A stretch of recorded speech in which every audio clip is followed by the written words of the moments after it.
It's time to discuss the stories that have got us talking today with Gyles, Brandreth and Afua Adom. Welcome to both of you. Let's start with the poorly Prince Phillip moves hospitals, and this is the longest time he's ever been in hospital. And Harry and Meghan are urged to delay their Oprah interview. And so these sort of things, once you've given an interview like that, which apparently has been now extended to 2 hours, allegedly, it's very hard, certainly with an American network, to pause it. You know, once you've done the interview, they're not going to be thinking about your family back home, Gyles. It's sort of a fait accompli. It's going to go out. Yes, it's out of Harry and Meghan's hands, or should I call them Haz and Meg now? It's out of their hands. It's going to happen. It's going to be shown in the States on Sunday for 2 hours, as you say, instead of the planned 90 minutes. Clearly, it's so exciting and explosive, and possibly to be shown in this country on March the 8th.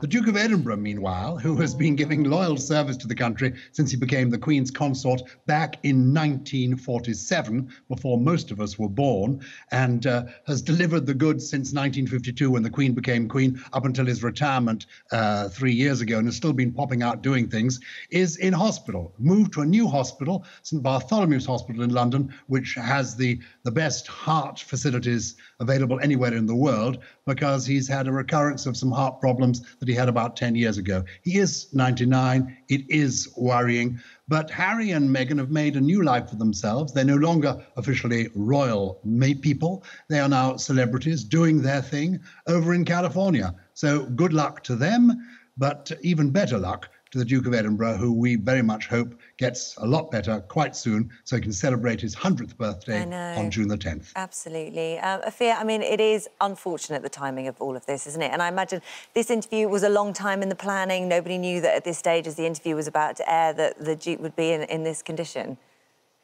You're right, Holly. The timing is so unfortunate, and it's such a shame that the same day that they announced this interview had taken place and will be going out was the same day that the Duke of Edinburgh was admitted to hospital.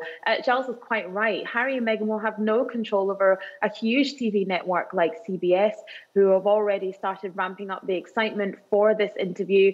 You know, it's been extended from 90 minutes to 2 hours. People are chomping at the bit to see what is said in those 2 hours. And Harry and Meghan really have no power over when it will go out, where it will go out. CBS have already decided it's March the 7th, it's 2 hours. There's nothing that they can do about that. They won't be able to intervene in any way, shape or form. So like Gyles so rightly said, it's good luck to the Duke of Edinburgh. We hope he gets well soon. And good luck to Meghan and Harry in their future life as well. Gyles, do you know what? When I was watching this on the news last night and I saw sort of, you know, the Duke of Edinburgh being taken into the hospital and all of the umbrellas up there trying to stop any sort of photos being taken of him, I couldn't help but just feel really sad, actually, that this was a moment where this really poorly gentleman is going into a hospital, doesn't want to be seen. You would hope he would have privacy at that moment, and yet he's having to shield, or being shielded by this kind of wall of umbrellas. And cameras up at the ambulance window. On the ambulance window. You just felt like, oh, is there ever a moment when, you know, just to give people a little bit of space and privacy? I guess that's what Harry and Meghan are talking about.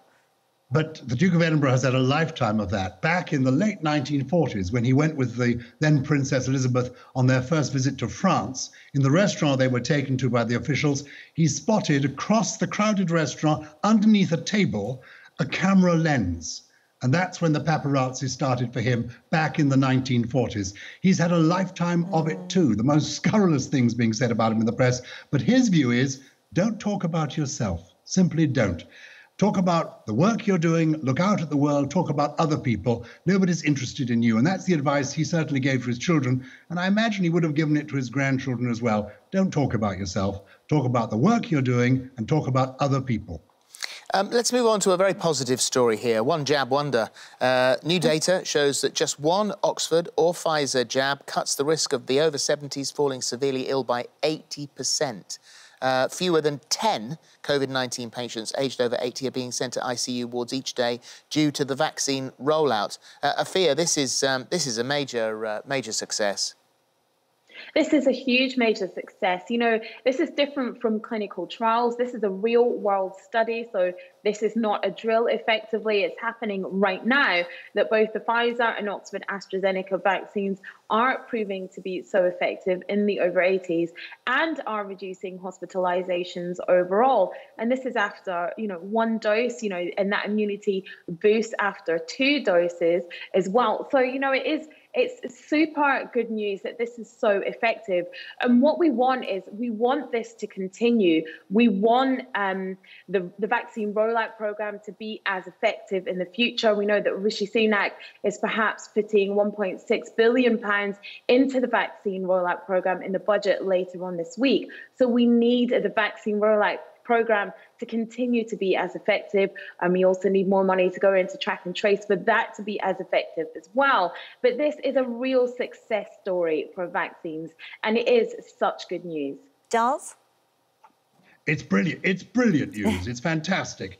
And even the Europeans now, the continental Europeans, are changing their tune. Monsieur Macron, the president of France, has, changed his tune. He said it wasn't suitable for the over 65s. Well, now it seems that it is. And he's accepting that. And I think Angela Merkel in Germany is accepting it too. And gradually, the Europeans will catch up and take it on. So if you're watching this and have had doubts before about taking the vaccine, real world evidence out there shows it helps. So if you get a chance to have that vaccine, take it. Gyles, that you mentioned, because Angela Merkel and President Macron both were very sceptical about the Oxford vaccine, now changing their tunes.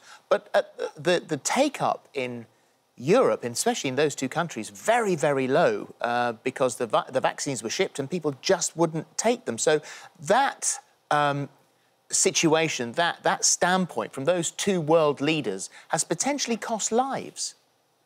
It absolutely has. It's heartbreaking to see the footage there of places they've set up vaccine centres and literally waiting there with 2 or 3 people coming when they could be accommodating thousands. But there you have Angela Merkel, the most seasoned leader in Europe, saying, I'm not going to take the vaccine.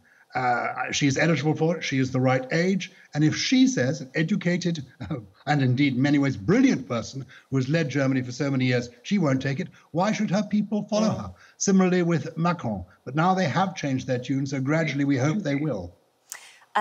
I'm going to change the subject quite massively here and talk about peas. We mentioned it in the opening there. Quite a shock this morning to wake up and discover that peas don't count as one of your 5 a day. So this is research at Harvard University. Scientists found that the 5 a day rule for eating that many servings of fruit vegetables is to be linked to lower risk of death. Right, we know that. However, they're saying that leafy greens such as spinach, kale and lettuce are found to be the better ones, whereas vegetables like peas, corn and potato and fruit had little effect. I mean, Afua, I'm slightly shocked this morning. I am slightly shocked, but Holly, I'm going to shock you even further in that I don't like peas. What? So they never counted as one of my 5 a day, and I'm frankly not bothered that they have been written off. However, I do really enjoy corn and fruit juice and potatoes, so I'm quite disappointed that these are not seen as healthy and don't really count to your 5 a day. I mean, I'm still going to be munching on them, but peas for me is a big no-no. I'm so sorry, Holly. Well, you've never had the joys of a pea sandwich? Oh. That sounds horrendous. I can't believe it. You actually looked utterly disgusted, don't you? And that's why I said it. Gyles, you look like a pea man. Well, look, I'm wearing my 5 a day. Actually, this is my spring jumper, and I'm actually sporting them. There, I've got my carrots and my plum tomatoes. I've got them. I'm actually wearing it. I live it. And peas. The fondest memory of my childhood was shelling peas with my mum. She would sit there with the colander, and she'd give me the pea, and I would break it open, and I could have every 10th pea. I could eat it raw. I've always loved peas. Yeah. They're fantastic. But this is very bad news because I basically live on raspberry ripples, and now apparently the raspberry ripple is no longer one of my 5 a day. And cocoa beans, apparently they don't count either. So what can you do? What can you do? What can you do? Thank you very much indeed. And truly, you do have a jumper for every occasion. It really is quite miraculous. Thank you, both of you. Thank you. Thank you both.